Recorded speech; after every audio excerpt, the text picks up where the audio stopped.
continuing with the infrastructure grant work going on, which is water lines, sewer lines, pump stations, lift stations being rebuilt and brand new, and we're starting to get to the end of that project. Sidewalks are starting to go down, and then we also have the other grant for sidewalks that is just starting to come into place. So you'll see a lot of sidewalk work going on in the city. Sidewalks are expensive, aren't they? They're very expensive, and we've been fortunate.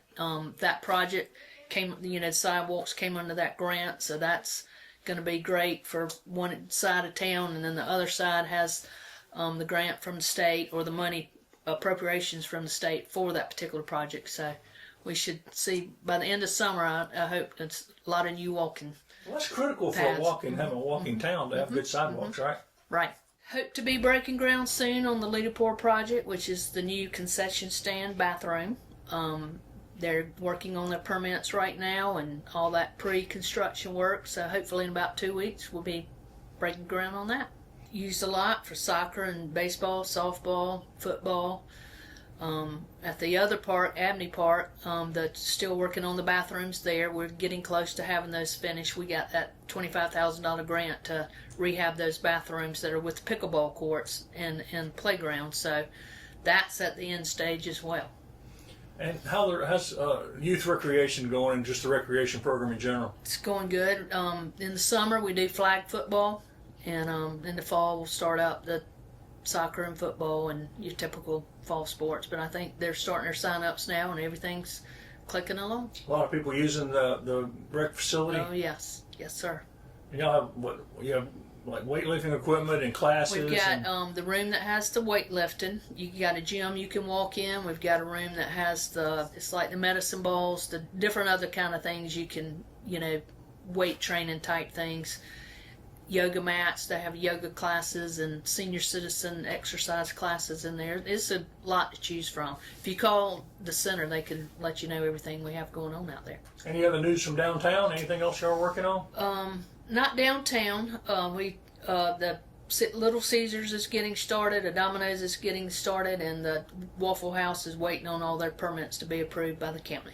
And that's three pretty big additions. That's really big. All at once, yes, isn't it? Very exciting. So nobody have to cook anymore. That's Belton? right. How about events? What events have got coming up? Second Tuesday in August, we'll have the continuation of our downtown sounds, which we call the Standpipe Sounds, and we'll have the Tailgate Homeboys. That second Tuesday in August, and then we'll have another one second Tuesday in September. So 2 more to go. Y'all do anything on the 4th? No, we haven't done an event on the 4th. We kind of let our employees enjoy that weekend, because if we have an event, our employees are working. So we've just always decided let them enjoy that holiday and have some time off with their family. Well, there's plenty of events for that. Oh, there's lots. So it's. How about roads for a minute? I mean, I know you're intimately acquainted with the Roads Commission and all. What do you hope comes out of all that? Well, personally, I'll vote yes, because I see from my seat that I don't see our roads getting paved in a big way anytime soon. It's so much that needs to be fixed. I just personally, I don't see it happen anytime soon. I mean, it may happen, but I don't see it in the near future. My opinion is, if the roads are a big deal to you and you want them paved, you're going to need to vote yes. You feel like the municipalities are going to get a fair deal with this? I do.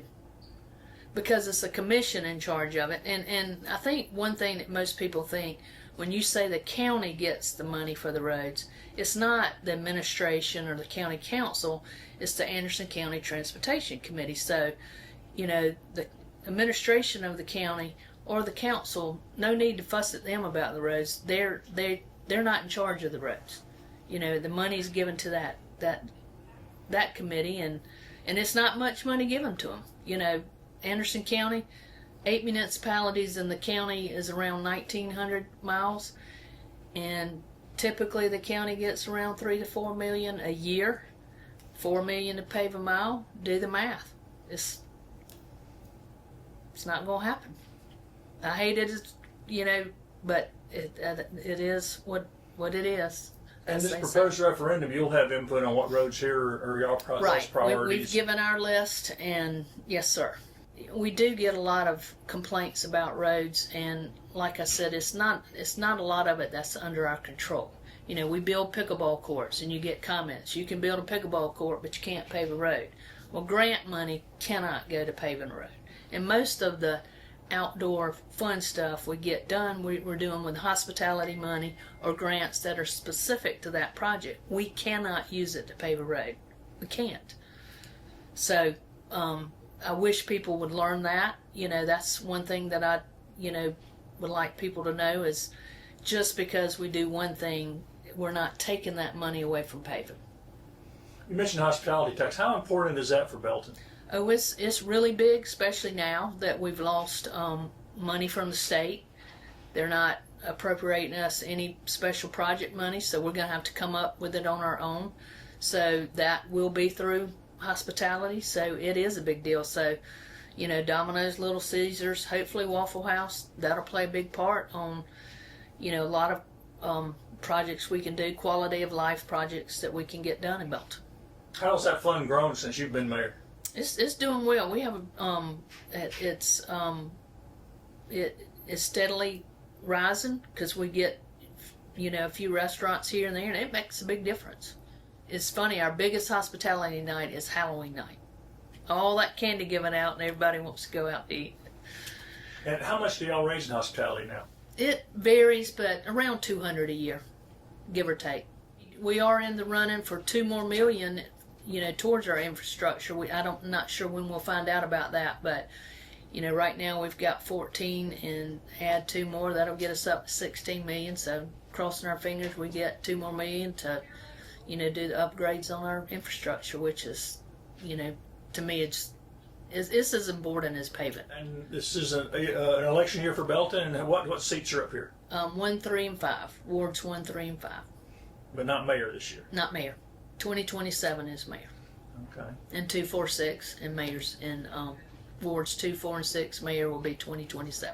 How about housing? How's the housing growth coming down here? It's still going well. A house here and there. The 4 developments that we've annexed in haven't quite started yet, but I'm hearing one of them at least is probably getting ready to start moving in that direction. It's not an overnight thing when that happens.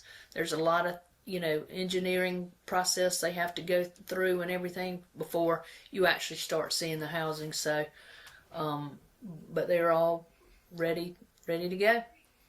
And how about the Belton Anderson Trail? Do we have any updates on that yet? Not really. We're still out there looking for our funding. We've got. That's what slowed everything down. It's just the funding. Yes, because it's not coming out of your general fund money, so you have to go find the money. So I've been out there trying to shake the trees and grants and sponsors and that kind of thing. Grants and sponsors, naming opportunities. If anybody wants to get involved and have their name on the trail, we'll take it however we can get it. That could be a pretty special trail, though, from Anderson to Belton. It will be. It sure will be. I mean, it's like we've said. The dream is to connect the city of Anderson to the city of Belton, and that will start our version, Anderson County's version of Swamp Rabbit Trail. And it's sort of a historic callback to the old days when the train ran back and forth to Anderson and Belton. That's right. I think it'll be a great success. And it's going to happen. It's just a matter of getting the funds together. Right. Belton's going to concentrate on Belton. Anderson will concentrate on Anderson, and then the county will do its thing. And I noticed coming in the bubblegum trails, there's people already, as hot as it is, there are people already out there walking. Yes, sir. I have several friends that are on there at 5 o'clock in the morning every morning. They whether it's no matter what the temperature is, they get up and go. It's a great success. I was going to say, has that been one of y'all's most successful rec projects? I think so. And the people who haven't been to our rec center, the old Armory, I think you owe it a visit. It's pretty unique to a small town. The memberships for what you get are, typically what you pay per month at another facility. So if you haven't been there, I encourage you to go by and check it out. Let Terry give you a tour, and it's really special and unique to a town our size. Well, we'll catch up in September. I'm expecting some big announcements. I hope so. Eastern Engineered Wood Products they have broken ground and they're starting to work. So hopefully by 2026 they'll be up and operate. Are people looking at the other property around there now that they're up and going? Because it's Probably the closest property to that is the old Wells Aluminum Sapa, however you remember it. right. That building is still getting looked at, and I'm hopeful that something will happen there soon, and that kind of connect those two. I hope it's all stays commercial and industry, coming in there instead of just houses. We've got plenty of houses going on, so I guess it depends on who gets it, but that little corner over there seems to have a lot of eyes on it right now.